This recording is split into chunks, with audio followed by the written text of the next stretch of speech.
Remove that fake decoration immediately. Judge Harrison's voice cut through the morning stillness of the municipal courthouse like a gavel through silence, sharp with a kind of absolute authority that brooked no argument. But what Judge Harrison couldn't see as he stared down at the elderly defendant was the steel that ran beneath the weathered exterior, the same steel that had once carried a 23-year-old Marine through the hell of Iwo Jima, when courage wasn't a choice but a necessity for survival. Robert MacArthur, 89 years old and carrying the weight of 7 decades in his careful movements, sat perfectly still at the defendant's table. Around his neck, hanging from a simple ribbon of red, white, and blue, was a bronze star with a small V device that caught the courtroom's fluorescent lighting like a beacon from another era. The charge was simple enough: failure to appear for a previous hearing regarding an unpaid parking ticket, the kind of minor infraction that usually warranted a small fine and a stern warning about civic responsibility. But Judge Harrison had noticed the medal, and something about the sight of what he assumed was military cosplay in his courtroom had triggered a reaction far beyond the scope of the case. Harrison was a man who prided himself on running an orderly courtroom, on maintaining the dignity and respect that he believed the law deserved. In his 15 years on the bench, he had seen every kind of manipulation, every attempt to curry favor or sympathy from the court. Fake military service was one of his particular pet peeves. Too many defendants had tried to trade on unearned valor for lighter sentences. "Sir, I'm talking to you." Harrison's voice rose, drawing the attention of the few spectators scattered throughout the gallery. "This is a court of law, not a Veterans Day parade. That bronze star you're wearing, do you have documentation proving you earned it legitimately?" The question hung in the air like smoke from a discharged rifle. Mac's public defender, a young woman named Lisa Chen, fresh out of law school, shifted uncomfortably in her chair. She had met with Mac only briefly before the hearing, long enough to learn that he was a widower living on a fixed income who had simply forgotten about the parking ticket hearing. He had seemed like such a gentle man, apologetic about the oversight, worried about the fine because his Social Security check was already stretched thin. What she hadn't learned, what Mac never talked about, was why he wore that particular medal to every formal occasion, or what memories it carried from a Pacific island where American boys had bled and died for every yard of volcanic sand. Chen glanced at her client, noting the way he held himself despite his age. There was something about his bearing that reminded her of her own grandfather, who had served in Korea but rarely spoke of it, a quiet dignity that seemed at odds with the judge's aggressive questioning. "Your Honor," Chen began tentatively, "my client is 89 years old. He served in World War II. I'm sure any military decorations he possesses are legitimate."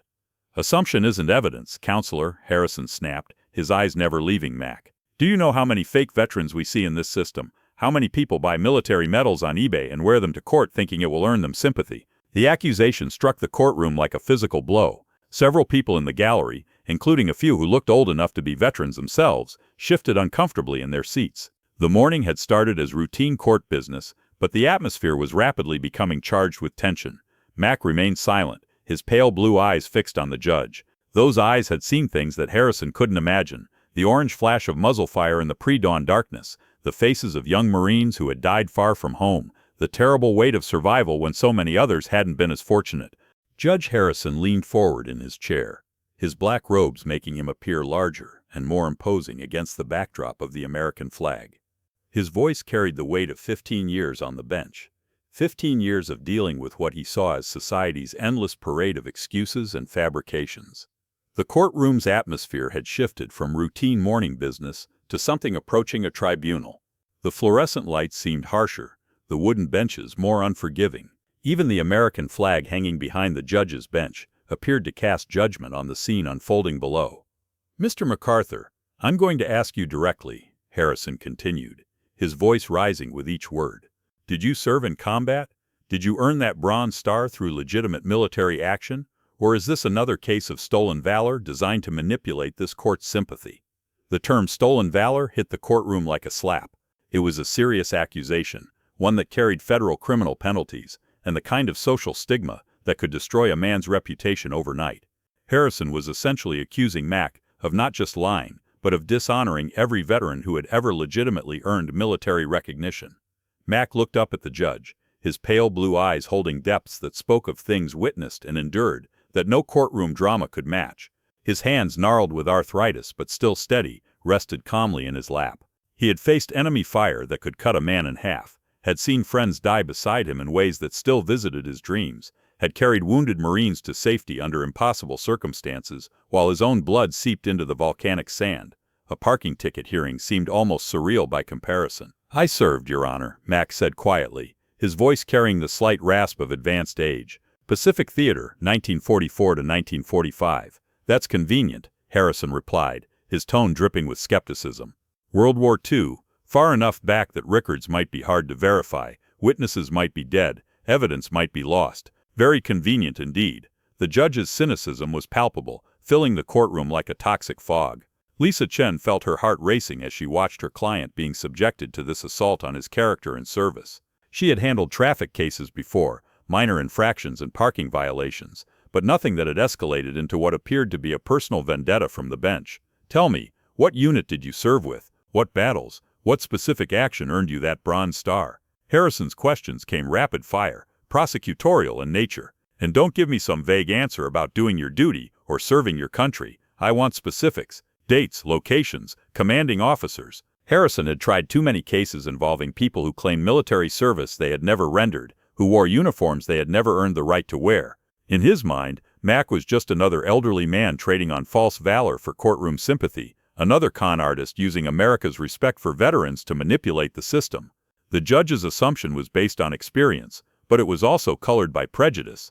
He saw an old man in worn clothes, someone who couldn't afford a private attorney, someone whose parking ticket suggested a life of small oversights and financial struggles. In Harrison's worldview, heroes didn't end up in municipal court over unpaid tickets. Mac felt the weight of memories that Torres's eventual intervention would unleash pressing against his consciousness. The faces of Marines who hadn't made it home, the sound of artillery that could shake a man's soul, the particular weight of responsibility that came with survival when so many others had fallen.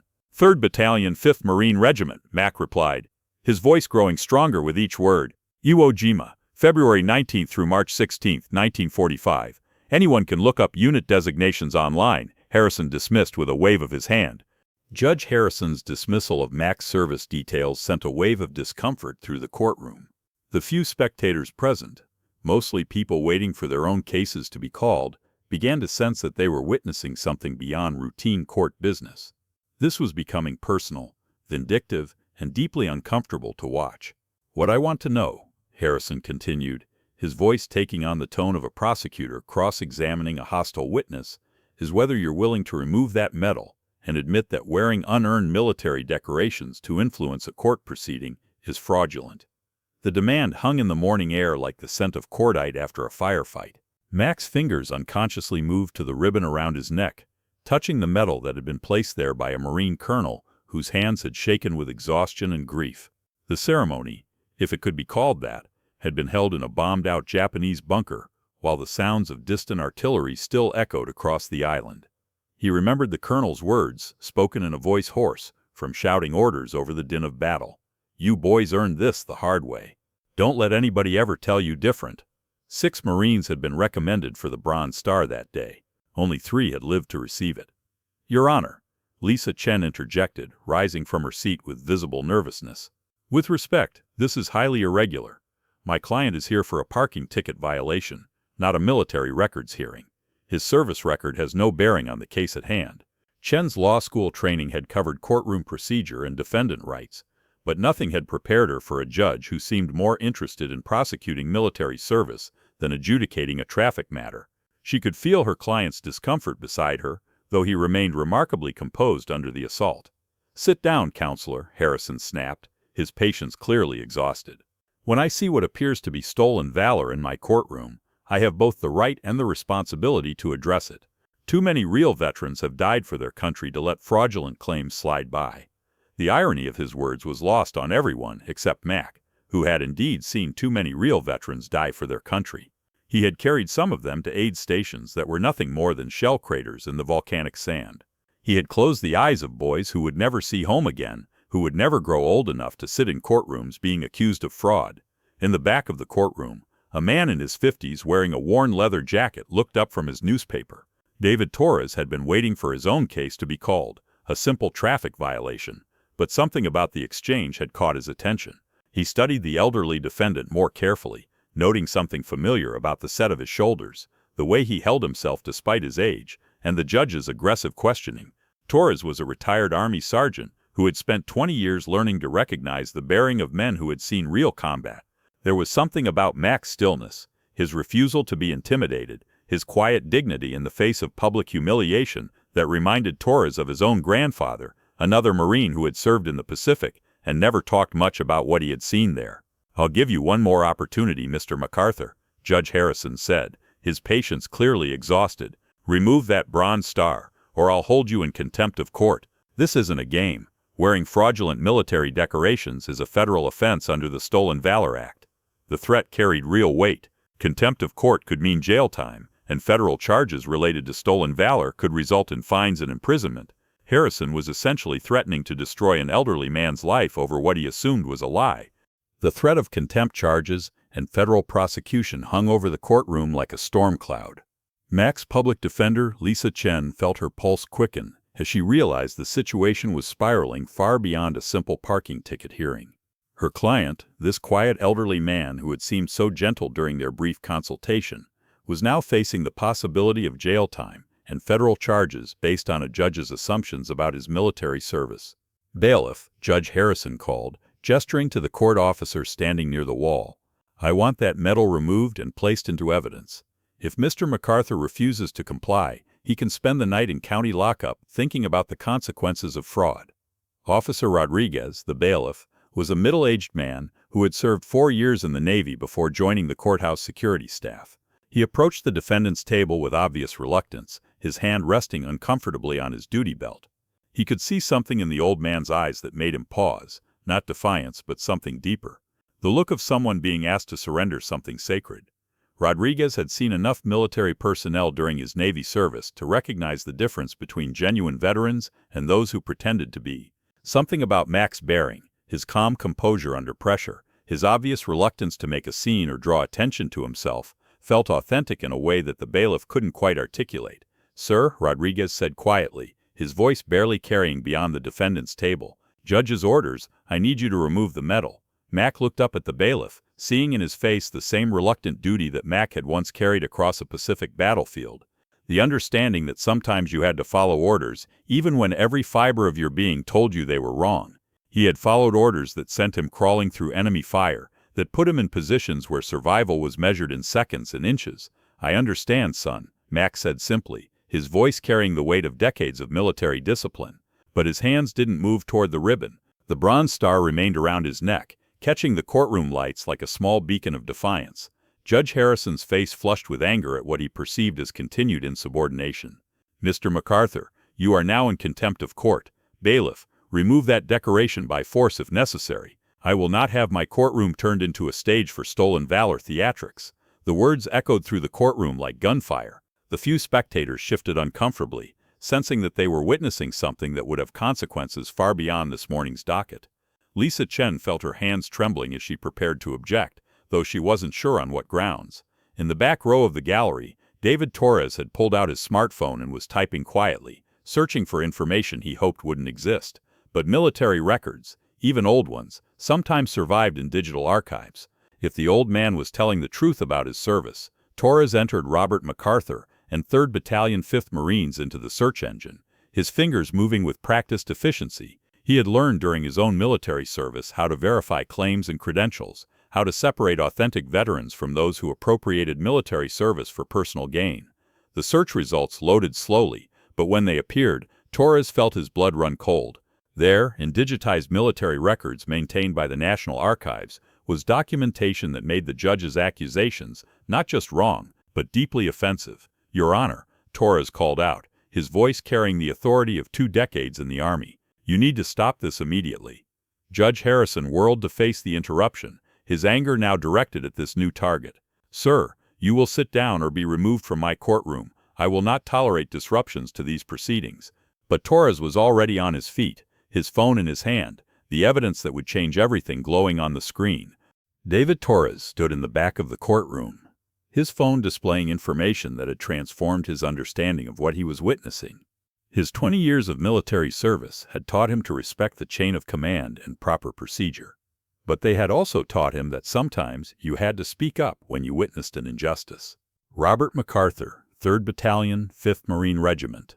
Torres read from his phone, his voice cutting through the judge's protest with military precision. Bronze Star with Valor device awarded for extraordinary heroism on Iwo Jima, March 8, 1945. The courtroom fell completely silent.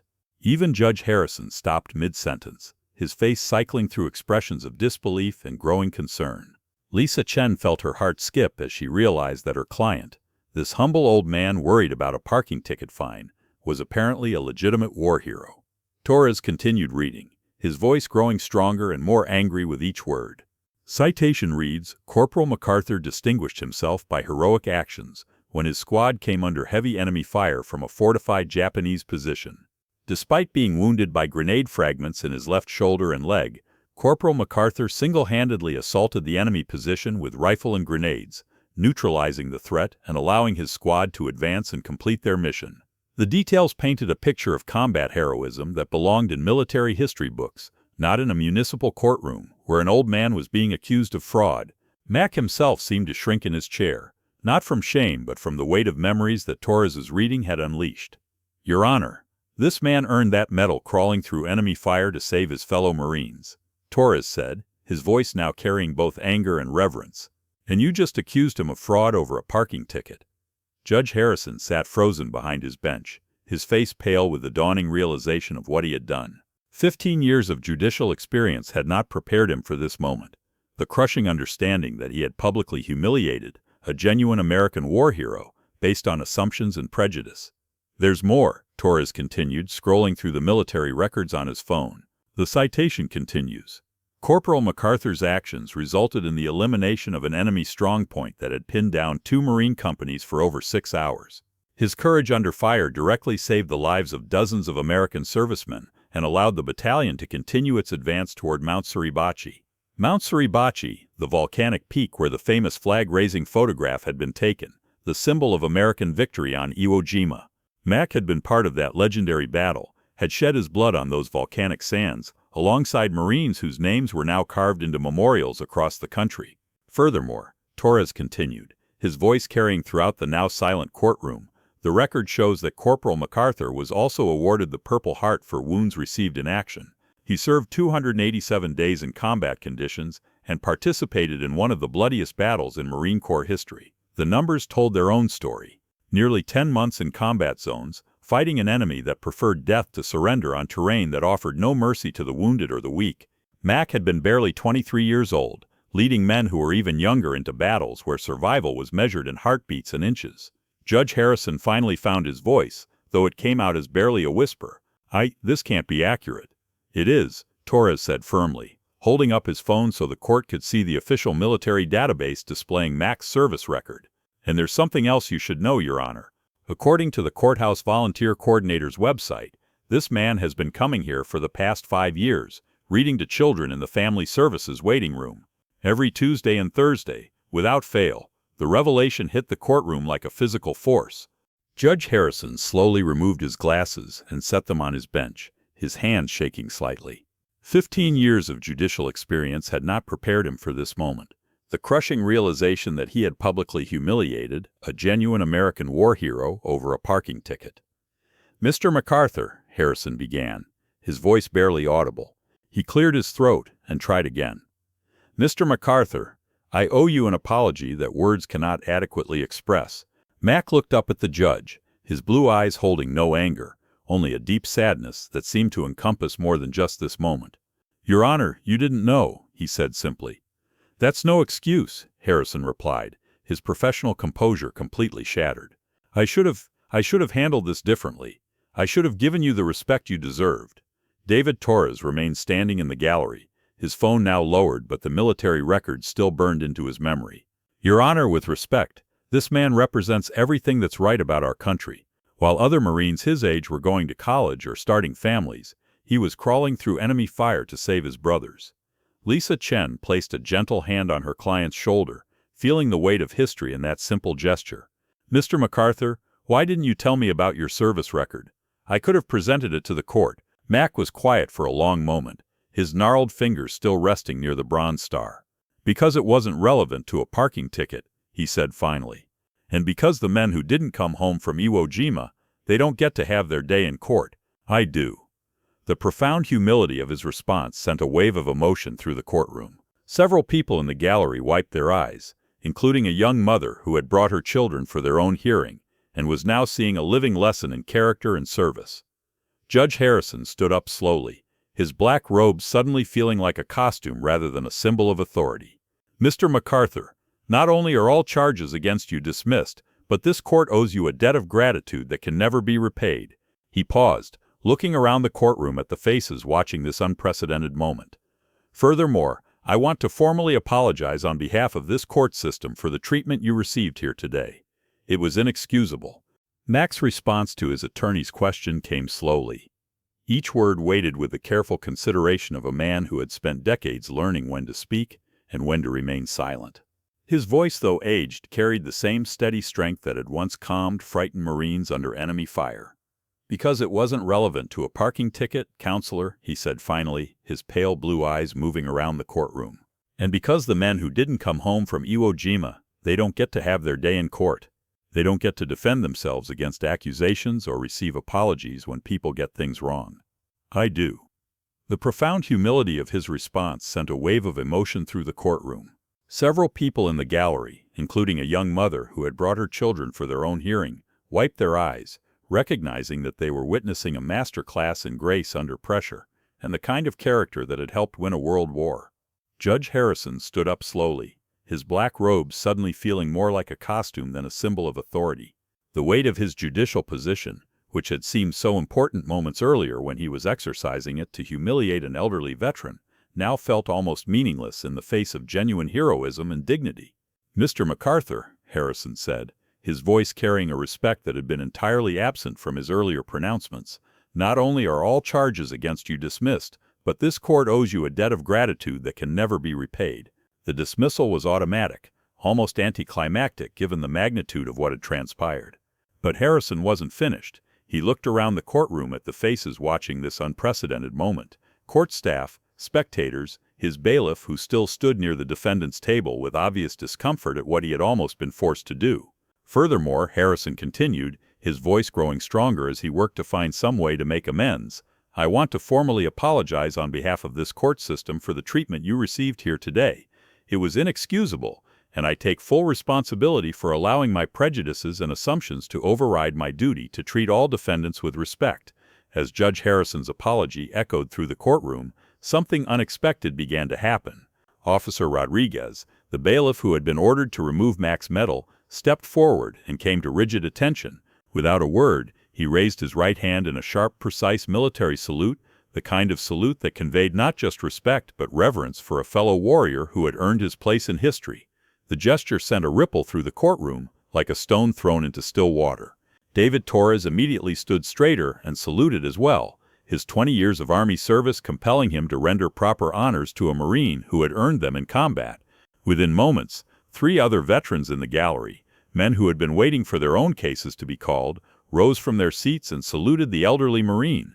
Mac looked around the courtroom in wonder, seeing respect and recognition where moments before there had been suspicion and hostility. The transformation was so complete, so sudden, that it seemed almost surreal. Slowly, painfully, his arthritic body protesting every movement, he rose from his chair behind the defendant's table. With the same deliberate precision that had characterized his military service 7 decades earlier, Mac returned the salutes. His weathered hand moved to his forehead in a gesture that carried the weight of battles fought and friends lost, of a young Marine who had become an old man while carrying the memory of those who hadn't been so fortunate. "At ease, gentlemen," he said quietly, using words he hadn't spoken in decades. At ease. The moment stretched across the courtroom like a bridge between past and present, connecting the heroism of World War II with the respect and gratitude of modern Americans. Judge Harrison cleared his throat, his voice stronger now as he worked to restore some semblance of proper procedure to his courtroom, while acknowledging the extraordinary nature of what had just occurred. The morning had begun with routine court business and had evolved into something that would be remembered by everyone present for the rest of their lives. "Mr. MacArthur, before we formally dismiss your case, I want to ask if there's anything this court can do to make amends for what happened here today, anything at all within my power to grant." The offer hung in the air, sincere but inadequate. What restitution could possibly be made for publicly humiliating a war hero? What gesture could undo the damage of accusing a Medal of Honor-level veteran of fraud in open court?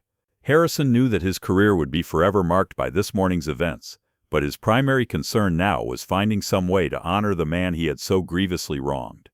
Mac considered the question carefully, his mind moving slowly through possibilities he had never imagined when he woke up that morning, worried about a parking ticket fine he could barely afford.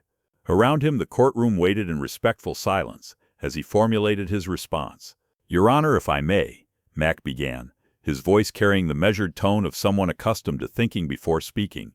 "There are a lot of young veterans coming through this courthouse, men and women who served in Iraq, Afghanistan, other places that don't make the news. Sometimes they're here because they're struggling, PTSD, adjustment problems, things that weren't their fault."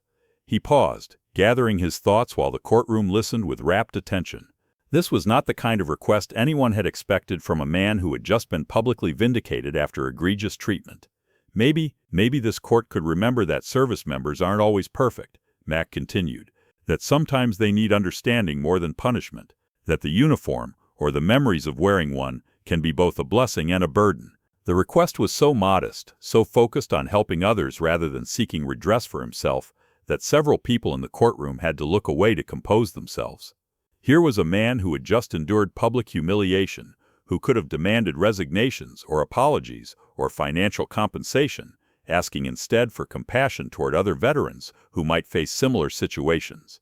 Judge Harrison nodded immediately, recognizing both the wisdom and the grace of Mac's request.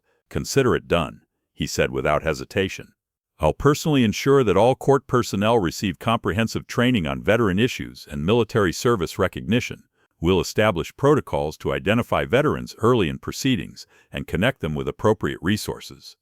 David Torres approached the defendant's table as the formal proceedings concluded, his weathered face showing the respect of one veteran for another. "Sir, I hope you don't mind my interruption earlier. I couldn't let what was happening continue." Mac extended his hand, the grip still firm despite his advanced age and the arthritis that had gnarled his fingers. "Thank you, son. Though I'm curious, what made you look up my record? Most people wouldn't have thought to check." Torres smiled, the expression carrying both respect and understanding. "My grandfather was a Marine, Guadalcanal and Saipan. He had that same look you do, the look of someone who's seen things and carries them quietly. I figured if you were lying about your service, the records would prove it quickly enough. And if you weren't, then an injustice was being done," Mac finished, his voice carrying approval for Torres's reasoning. "Exactly, sir. My grandfather taught me that you don't let good people get railroaded if you can help it, especially not good Marines." The conversation was interrupted by Lisa Chen, who was gathering her papers while still processing what had just occurred in her very first courtroom appearance as a defense attorney. Lisa Chen gathered her papers with hands that were still trembling slightly from the morning's emotional intensity. Her very first court appearance as a defense attorney had become something she would remember for the rest of her legal career. A lesson in the danger of assumptions and the power of quiet dignity in the face of injustice. "Mr. MacArthur," she said as they prepared to leave the courthouse, "I have to ask, and please forgive me if this seems insensitive, but why do you wear the Bronze Star to formal occasions like court appearances? Most veterans I know keep their medals in shadow boxes at home." The question had been nagging at her since David Torres's revelation had transformed her understanding of who her client really was. During their brief consultation before the hearing, MacArthur had seemed like such a gentle, almost fragile old man, worried about a parking ticket fine because his Social Security check was already stretched thin. MacArthur's hand moved unconsciously to the ribbon around his neck, his arthritic fingers touching the metal that had sparked such controversy. When he answered, his voice carried the weight of 7 decades of memory and loss. "Because it's not really mine," he said simply, his blue eyes distant with recollection. "It belongs to all the Marines who didn't make it off that island. I wear it so people remember them, even if they don't know their names." The answer hit everyone within earshot like a physical blow. Here was a man who had carried the memory of his fallen brothers for nearly 8 decades, wearing their shared honor as a memorial rather than a personal decoration.